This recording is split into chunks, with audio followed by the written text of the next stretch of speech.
안녕하세요, 원장님. 어떤 병원에서는 스테로이드, 필러 녹이는 주사, 지방 분해 주사를 모두 섞는다고 하더라고요. 지방 흡입으로 인한 흉사를 풀기 위한 목적인데 필러 녹이는 주사를 섞는 게 괜찮은 건가요? 뭐 나쁜 건 없어요. 나쁜 건 없는데 뭐 효과적일까? 이런 건 있죠. 근데 왜 이걸 놓냐면요. 지방 분해 주사를 맞으면 되게 많이 붓거든요. 그래서 되게 많이 붓는데 필러 녹이는 주사가 이 붓기를 또 빼주는 느낌이 있어요. 그래서 그런 목적으로 칵테일 테라피라고 저희가 보통 얘기를 하는데 이 약 저 약을 막 섞는 거죠. 근데 이게 병원마다 이 레시피가 달라요. 굉장히 다양하게. 제가 일전에 뭐였죠? 윤곽주사 뭐 이런 거에 대해서 논문 한번 쫙 리뷰해 드린 적이 있거든요. 그 영상 한번 참고해 보시면 좀 답이 될 것 같아요. 조금 길긴 한데 저도 한 30편 논문을 그때 리뷰를 했어요. 그래서 그걸 보면서 아직도 이게 뭐 정설이 없고 이게 무슨 뭐 이거를 몇 대 몇으로 섞냐, 이걸 섞냐, 저걸 섞냐, 뭐 우리 주사 많잖아요. 뭐 비너스 주사, 뭐 샤넬 주사, 마늘 주사, 뭐 또 뭐 있죠? 뭐 아무튼 유명인들 이름 붙은 거 되게 많잖아요. 그래서 이거 약들이 다 각각의 역할이 있는데 글쎄, 그 논문을 리뷰해 본 결과를 한마디로 얘기하면은 아직 정확하게 이게 효과가 있다라고 말할 건 없다라는 생각이 논문의 정리였고요. 그리고 굳이 한마디 더 하자면, 아직 확실하게 효과 있다고 말할 수는 없다. 논문에서 이렇게 얘기하고 있고요. 다만, 보조적인 치료로 해봄직은하다. 뭐 이런 식으로 정리를 하고 있어요. 대부분의 논문이. 그래서 이게 효과가 있다. 딱 이렇게 말하는 논문은 없고 어떤 레시피로 어떤 약을 섞어라. 이런 건 없어요. 그쵸? 그래서 저는 그냥 이런 것들이 여러분들한테 어떤 답이 될지는 모르겠어요. 이건 정답이 없어요. 지금 의사들 자체도 이게 정답이 없어요. 그래서 이약이 좋고 이약이 좋고 요렇게 섞어야 된다. 1대2다. 뭐 이런 것들이 병원마다 마치 자기의 그 뭐랄까 비방처럼 지금 쓰이고 있는데 그만큼 정립이 안 됐다고 보시면 될 것 같아요. 원장님 안녕하세요. 귀족 수술했다가 제거한 지 지금 1년 8개월 정도 지났는데 잇몸 절개하고 봉합 부위 양쪽이 여전히 뭉뚱하고 당기는 느낌이 들어요. 송곳니 쪽 감각도 약간 짜릿하고요. 특히 누웠을 때 이진감이 더 크게 느껴집니다. 해당 부위 절개하고 봉합하는 과정에 신경이 일부 손상되거나 흉살이 남아서 그런 걸까요? 뭐 말은 여러 가지 할 수 있을 것 같아요. 흉살이 많다. 그죠? 흉살이 많아서 그렇다라고 얘기할 수도 있고요. 신경 재생 치료라는 거는 사실 존재하지 않고요. 그 다음에 감각을 되살릴 수 있는 방법은 시간이라는 것밖에 없어요. 조금 이게 안타깝고 속상한 얘기긴 한데 절개하고 봉합하고 이게 흉살은 시간 지나면 좋아지고요. 그 다음에 신경은 시간이 지나면 거의 회복이 돼요. 1년 8개월 정도 지나면 많이 지났다고도 할 수 있는데 그렇다고 지금 여기다가 뭘 하기는 조금 더 문제가 있다고 생각이 들어요. 그래서 이 상황이면 사실은 확인해 볼 건 있어요. 왜냐면 보형물이, 귀족 보형물이 막 침식이 많아서 뭐 치아 뿌리를 건드려 놨을 수도 있고 뭐 이런 여러 가지 CT 찍어서 한번 확인해 볼 필요는 있는데 그렇다고 해서 어떤 치료를 할 거는 없어요. 그쵸? 그래서 저는 굳이 뭐 이 상태에 대해서 알고 싶다면 CT 찍어서 확인은 해보겠지만 그렇다고 해서 어떤 치료 방법이 더 거기다가 하기는 지금은 좋지 않겠다 이런 생각이 드는 생각이 들어요. 원장님 안녕하세요. 다름이 아니라 인중 축소술 관련 영상 보았는데요. 흉터 감안해서라도 수술 진행하고 싶은데 대부분 인중 축소를 할 때 사용하는 코밑 절개법 아닌 콧구멍 속으로 넣어 결과를 비주 및 어쩌고 하는 수술법 관점 궁금합니다. 둘 다, 뭐, 방법은 많아요. 뭐, 인시전 방법도 이것도 그 인중 축소 영상 제가 보여드렸다시피 이게 그 절개 방법이요. 그 영상에 보시면은 대략 한 20가지 정도 나오거든요.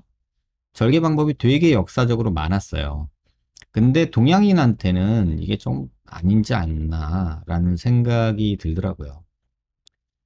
아무튼 흉이 적다고 이건 뭐 각각 선생님들이 주장하시는 거긴 한데 제가 봐서 진짜 흉이 적어서 정말 나이스하게 나은 경우도 물론 보지만 대부분의 경우에는 저는 그 흉터가 참 보기 싫더라고요.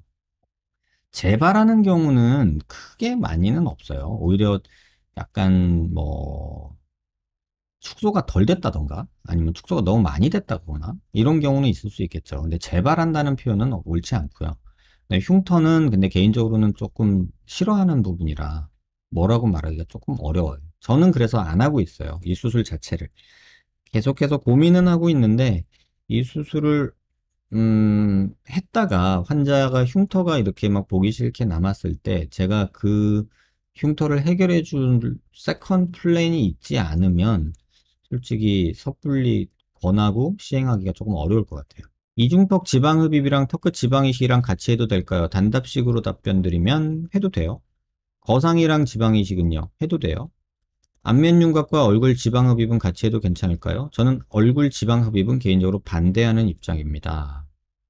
저는 별로예요. 안녕하세요, 선생님. 조골세포와 볼포의 법칙에 대해서 너무 궁금합니다. 혹시 라이브 때 자세하게 설명해 주신다면 궁금증 해소되고 감사할 것 같습니다. 여러분 이런 거 궁금하세요? 조골세포는요, 한마디로 얘기하면 뼈를 만드는 세포예요. 영어로 말하면 오스테오블라스트라고 하는데, 우리가 다치거나 또는 수술하거나 했을 때 뼈를 낫게 만드는 세포예요. 근데 이런 것들은 골막에 주로 분포를 해요. 그래서 정형외과에서 보는 거랑 성형외과에서 조금 다른데, 정형외과는 롱본이라고 해서 스켈렉탈 본이라고 저희가 얘기를 하고, 성형외과에서 보는 얼굴뼈는 대부분 멤브라너스 본이라고 해서 막성뼈예요. 그래서 이게 조금 낫는 과정이 조금 차이가 있는데, 어쨌든 다치거나 부러지거나 했을 때 조골세포가 작용을 해서 뼈를 만드는 거예요. 그 다음에 볼프의 법칙에 대해서 궁금합니다 하셨는데, 그냥 이 그림 하나로 설명을 드릴게요. 이 볼프스로라고 하는 게 이제 뼈가 어떻게 되느냐를 가지고 얘기하는 건데, 우리 골반뼈에서 보면 골반뼈가 이렇게 기역자로 돼 있거든요. 그래서 이 상태에서 골반이 이렇게 들어가 있어요. 이렇게 들어가 있는데, 그러면 체중이 이쪽 방향으로 갈 거 아니에요. 그러면은 얘는 밑으로 갈 거고, 그러면은 힘 자체가 요렇게 여기로는 안쪽으로는 누르는 힘이 작용할 거고, 왜냐면은 휘어져 있으니까 여기는 눌릴 거고 여기는 이렇게 펼쳐지는 힘으로 작용을 하겠죠. 그래서 힘을 여기서 보면 이 방향은 스트레스가 증가하고 여기는 스트레스가 감소해요. 이럴 때 어떤 반응이 일어나냐면 컴프레션 사이트에서 뼈가 두꺼워져요. 그리고 이렇게 벌어지려는 텐션이 없는 데는 뼈가 얇아져요. 그래서 이런 텐션이 계속 가면은 이렇게 뼈가 생기는 게 달라진다. 뭐 이런 식의 이제 논리예요. 롱본에서 있는. 근데 요게 이제 얼굴뼈, 막성뼈에도 일부 적용이 되긴 하는데 완전하게 맞지는 않아요. 왜냐면은 얼굴은 하중을 받지를 않기 때문에 그렇게까지 뼈를 변형시킬 만큼의 하중은 없어요. 오히려 근육이나 인대들이 끌어당기는 힘이 오히려 뼈를 변형시키는 거거든요. 그래서 이 울프스로라는 거는 이렇게 휘어진 상태에서 힘이 갔을 때 이 힘이 많이 가해지는 사이드는 뼈가 자란다. 여기는 뼈가 자라고 여기는 뼈가 얇아지면서 흡수된다. 이런 내용이에요. 그래서 이거를 이제 본 힐링에 관해서 설명할 때 울프스로를 많이 얘기를 하거든요. 정형외과 영역에서는. 근데 성형외과 영역에서는 사실 조금 이게 다 맞지는 않아요. 또 이거 외에 또 뭐 피에조 일렉트릭 시오리라는 것도 있고 뭐 이런 여러 이제 본 힐링에 대한 내용들이 있는데 너무 이렇게 환자분들이 이것까지 이해할 필요는 없지 않을까? 이런 생각이 개인적으로는 좀 들어요. 선생님 요즘 핫한 고주파 리프팅 장비인 인모드 이거 핫한 지 꽤 됐어요. 제가 알기로도 한 4, 5년 된 걸로 아는데 전기 충격 줘서 지방세포를 사멸시켜 준다는데 뭐 이런 것들 예전부터 많았죠. 근데 인모드라는 거를 제가 써보진 않았어요. 참고로 저는 리포소닉까지는 써봤는데 인모드는 안 써봤어요. 그래서 인모드가 뭐 지방흡입하고 비교했을 때 엄청나게 차이가 나고요. 인모드로 지방흡입을 대신한다는 생각을 하면 안 되고요. 이 얘기는 뭐 비유를 하자면 문신 중에 헤나처럼 이렇게 붙이는 문신하고 완전 타투랑 다르잖아요. 이런 차이가 굉장히 크잖아요. 왜냐면 샤워하면 없어지는 게 헤나고 문신은 레이저로 지우기 전까지 안 없어지잖아요. 그러니까 약간 그런 느낌이에요. 저한테는. 뭐 비유가 적절할지 모르겠는데 인모드는 어, 따발총으로 지방을 때리는 거라고 생각을 하면요. 지방흡입은 그냥 핵폭탄으로 지방을 다 태워버리는 느낌의 차이가 커요, 그만큼.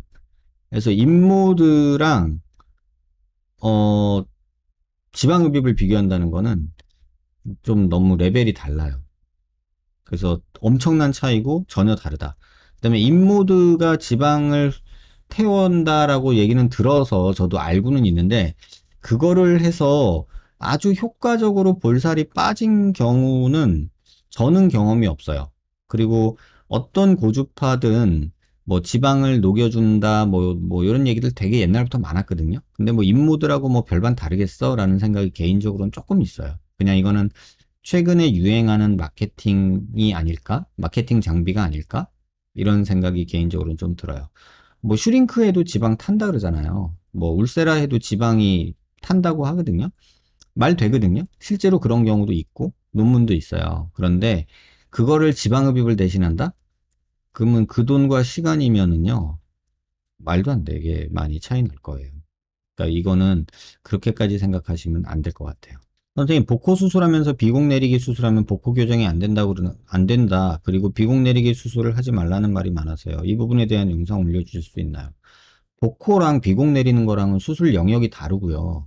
이걸 교정이 안 된다라고 말하는 사람이 의사인지는 모르겠는데 어떤 경우엔 그럴 수도 있겠지만 대부분의 경우에는 이 영역은 다른 거예요.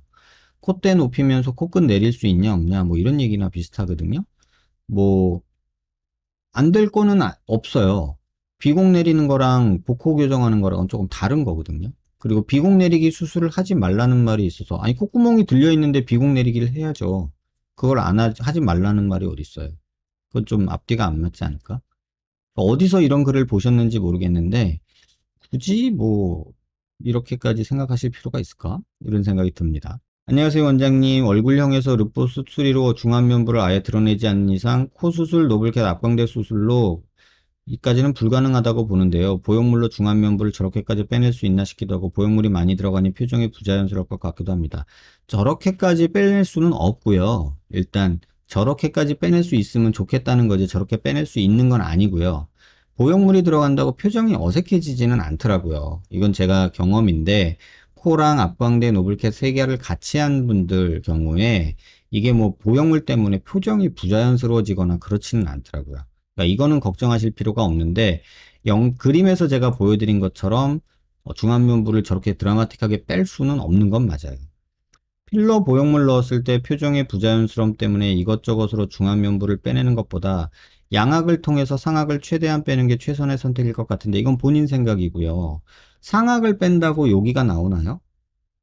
눈 밑에 안 나오잖아요. 상악은 여기잖아요. 여기만 나와요, 양악하면. 그러니까 지금 이걸 확실하게 아셔야 되는 게 양악은 여기만 나와요. 근데 지금 우리가 빼야 되는 건 여기도 빼야 된단 말이에요. 여기. 코 위쪽에 여기. 요 사이를 앞으로 전진시킬 방법이 마땅치 않잖아요. 근데 양악은 여기만 빠진다고요. 여기만. 그러면 환자분 말씀하신 대로 오히려 여기만 나왔을 때 중안면부 꺼진 게 더 보일 수도 있어요. 양악이 잃는 게 더 많은 게 아니고요. 양악으로도 안 되는 부분을 이런 부분으로 조금 보완할 수 있다 이렇게 이해하셔야 돼요. 이걸 절대적으로 이게 옳다 저게 흑백 논리로 생각하시면 안 되고 양악도 요것만 나오니까 제한이 있잖아요. 앞광대 안 나오니까. 그러니까 저한테 수술하시는 분들 중에 어제도 그 수술을 했는데 양악하고 입을 앞으로 뺐는데 중안면부가 꺼져 있어서 중안면부를 앞으로 뺐어요. 보형물을 넣어서. 이런 경우가 존재한다는 거예요. 그래서 이 얘기를 꼭 기억을 하셨으면 좋겠어요. 그러니까 뭐랄까, 반답식으로 뭐 흑백 논리로 생각하지 않으셨으면 좋겠어요. 그러니까 요 영상 말씀드린 거거든요. 요런 사람을 요렇게까지 할 수 있냐. 요 정도면요. 요 느낌 정도까지는 솔직히는 할 수 있어요. 콧대 많이 세우고 앞광대 노블캡만 해줘도 요 느낌으로 만들어져요. 병원 오시면 실제 사례 보여드릴게요. 근데 문제는 뭐냐면 요런 경우에 앞을 빼면은 요렇게 되잖아요. 그래도 턱은 나와 있잖아요. 근데 턱을 넣으면 이중턱이 생긴다고요. 양악을 해서 턱을 넣고 상악을 빼고 이러면 이중턱이 생겨요. 중안면부 꺼진 건 그대로고. 그래서 요런 경우가 문제가 된다는 얘기예요. 그래서 이걸 보완할 수 있는 또 하나의 솔루션이라고 보셔야지 이거를 대체하고 이게 옳고 이게 그르다 이런 흑백 논리로 생각하시지는 않으셨으면 좋겠어요. 선생님 안녕하세요. 궁금한 게 있어서 글 남깁니다. 살이 찌면 코가 낮아 보이는 게 사실인가요? 살이 찌면 키가 작아 보이죠? 우리는 비율적인 문제예요. 자, 요거 하나 그냥 얘기해 드릴게요. 이렇게 손이 있어요. 제 손이. 그럼 이게 높은 거예요? 이게 낮은 거예요? 어떻게 판단하죠? 이게 높은 건가요? 아니면 이게 낮은 건가요? 내가 만약에 이걸 높다고 판단하면 이걸 낮추는 수술을 해야 되고요. 이걸 낮다라고 판단을 하면 얘를 높이는 수술을 해야 돼요. 근데 이 상태에서 이게 낮은지 높인지 판단하는 게 어렵잖아요. 그러니까 이렇게 보면 이게 높은 거고, 이렇게 보면 이게 낮은 거죠. 내 눈높이에. 기준이 거기가 있거든요. 마찬가지로 살이 찌면은 볼살이 앞으로 이렇게 볼록해진단 말이에요. 호박맨처럼. 그러면 당연히 코가 낮아지겠죠.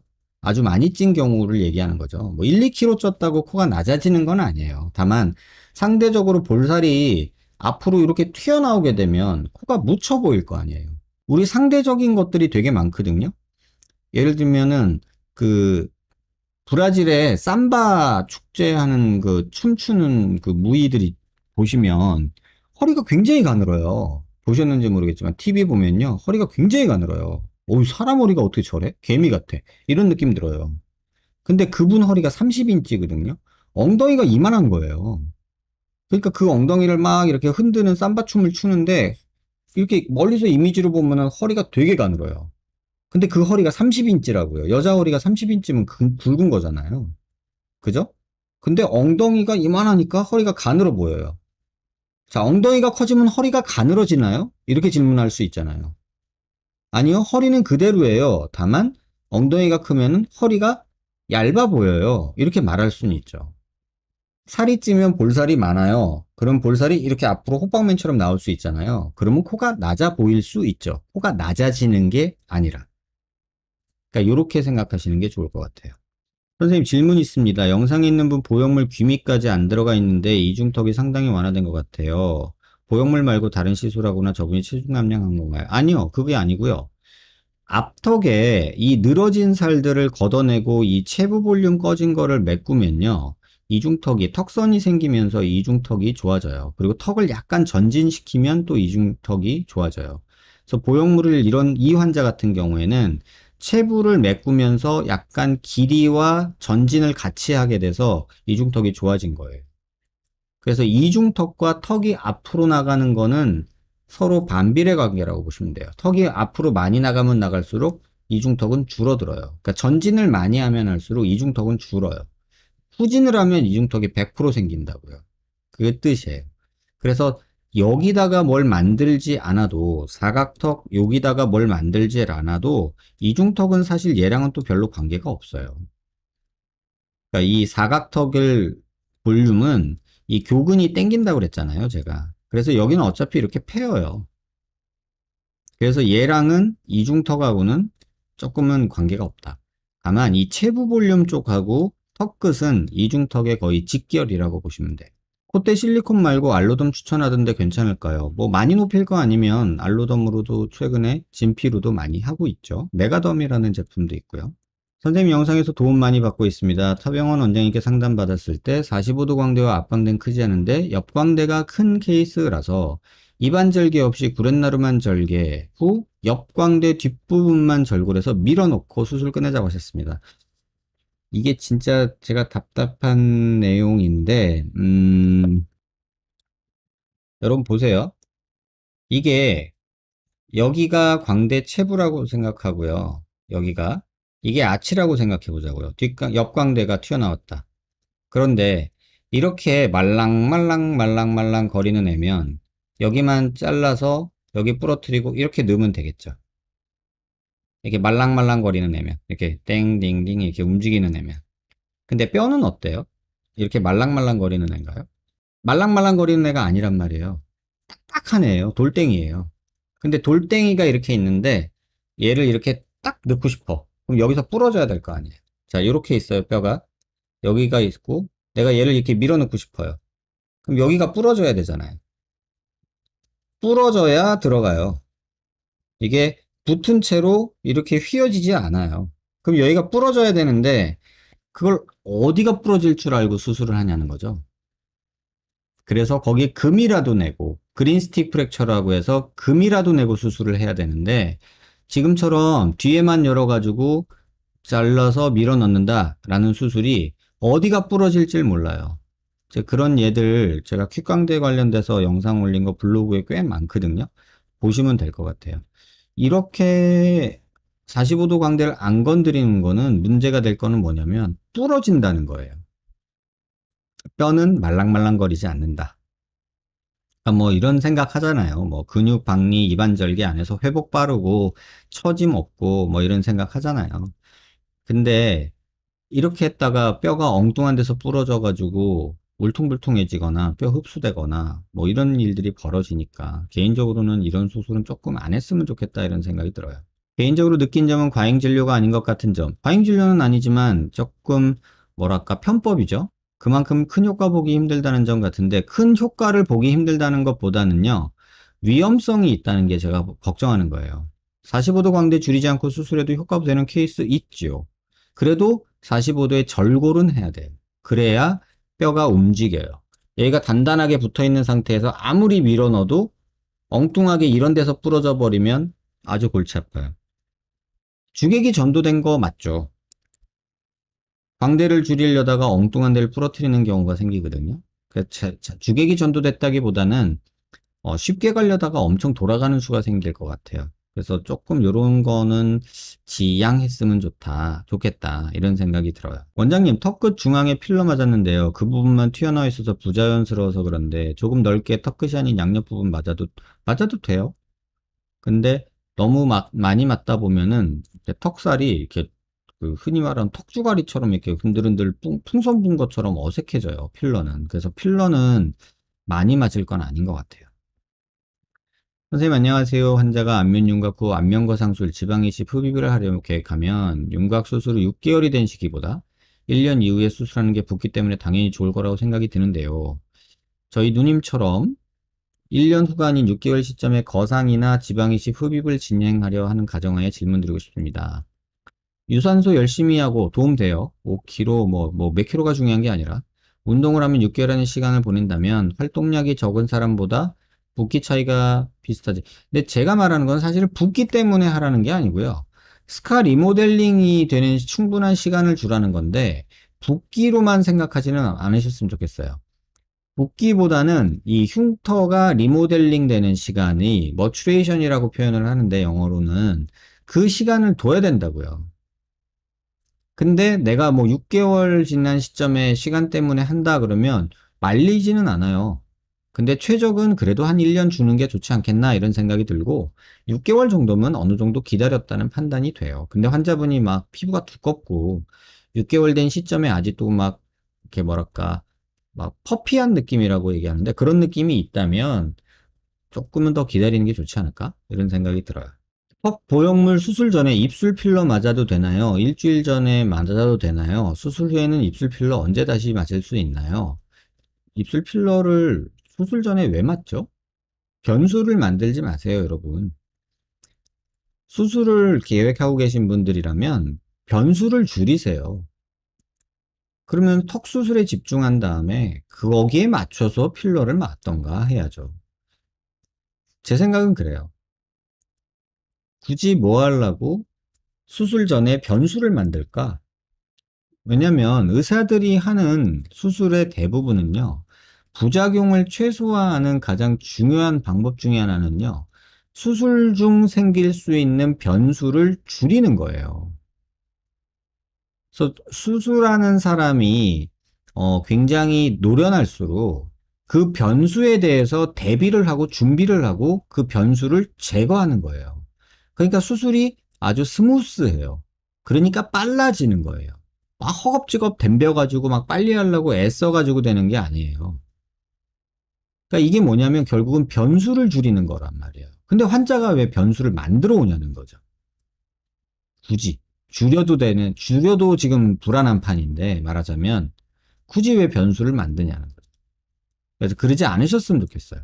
수술하고 충분히 붓기 빠지고 그리고 입술 필러 맞으시라 이렇게 말을 하고 싶어요. 보형물로 8mm 이상 전진 시 B포인트 들어간 것을 완화하기 위해 진피 깐다고 하셨는데 진피 깐 게 아린이 치근에 안 좋은 영향을 주지는 않나요? 진피는 이렇게 치근에 치아 뿌리에 영향을 거의 안 줘요. 근데 이건 신경 안 쓰셔도 될 것 같아요. 아래턱처럼 개선 가능할까요? 항상 무턱이 컴플렉스였습니다. 지금 이 턱이면요, 이거보다는 조금 더 나오는 게 더 좋지 않을까요? 뭐 이런 케이스 제 블로그나 이런 데 보면 되게 많으니까 한번 살펴보세요. 이 정도는 충분히 만들어줄 수 있는 내용 같아요. 이런 분들 되게 괴롭죠. 이렇게 만드는 경우 제가 무턱이라고 검색해 보시면 아마 제 유튜브나 블로그에 굉장히 많이 나올 거예요. 그래서 참고해 보시면 될 것 같아요. 선생님 안녕하세요. 다름이 아니라 본원에서도 한번 비대면 상담을 찍었던 모르테우스가 아니고 몰피우스요. 3D 안면 스캐너 관련 여쭤볼게요. 참고로 제가 얼마 전부터 몰피우스를 안 쓰기 시작했어요. 왜냐면 정보 데이터가 객관화된 것까진 좋았는데 정밀도가 너무 떨어져요. 근데 이제 요 내용이 이제 질문이 볼륨에 대해서 이제 물어보신 거거든요. 얼굴 용량이 1800에서 1200으로 줄었다. 그래서 어떤 경락이나 비대칭 얼굴 교정을 받으면 얼굴 용량이 확 줄어들 수 있다고 한대요. 어디 무슨 성형외과가 아니라 무슨 관리샵 같은 데서 몰피우스로 또 이렇게 영업을 하나 봐요. 경락해서 비대칭 얼굴 교정 받으면 얼굴 용량이 줄어든다. 저는 그렇게 생각하지 않고요. 이렇게 돼서 줄어드는 거를 사실은 보지를 못했어요. 그리고 그쪽에서 얘기하는 데이터들을 믿을 수가 없고요, 일단은. 그리고 몰피우스 데이터는 객관적인 데이터라고 생각하실 수 있겠지만 여기 나오는 이 수치 자체가 조금 저는 신뢰하기가 조금 어려워요. 왜냐면 이 로 데이터라고 해서 이 서피스를 딴 게 있는데 그게 제가 받아들일 수 있는 좀 정밀도가 아니에요. 그래서 이거는 그냥 트렌드, 경향만 보셔야지 이게 절대적으로 크다 작다를 비교하시는 데이터로는 조금은 무리스럽지 않을까? 이런 생각이 있어요. 물론 참고하기에는 도움이 되죠.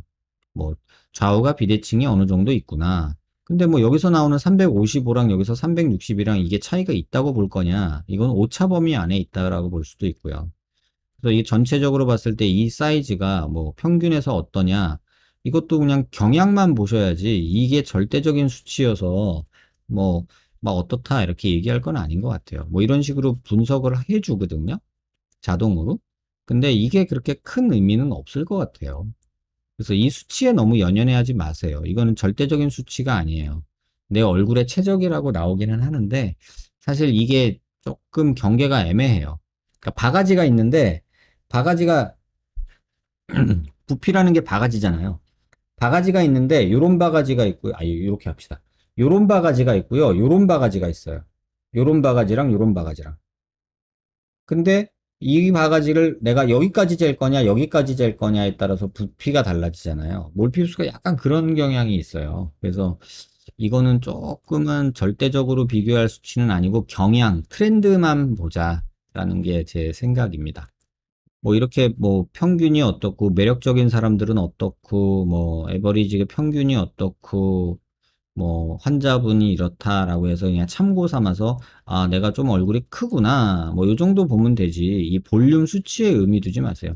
지금 보면 환자분이 위가 크잖아요. 위가 크고 중안면부는 작잖아요. 평균보다도 작고 그죠? 그 다음에 로어 페이스는 평균보다도 작고 그죠? 그럼 중안면부가 제일 작은 게 문제잖아요.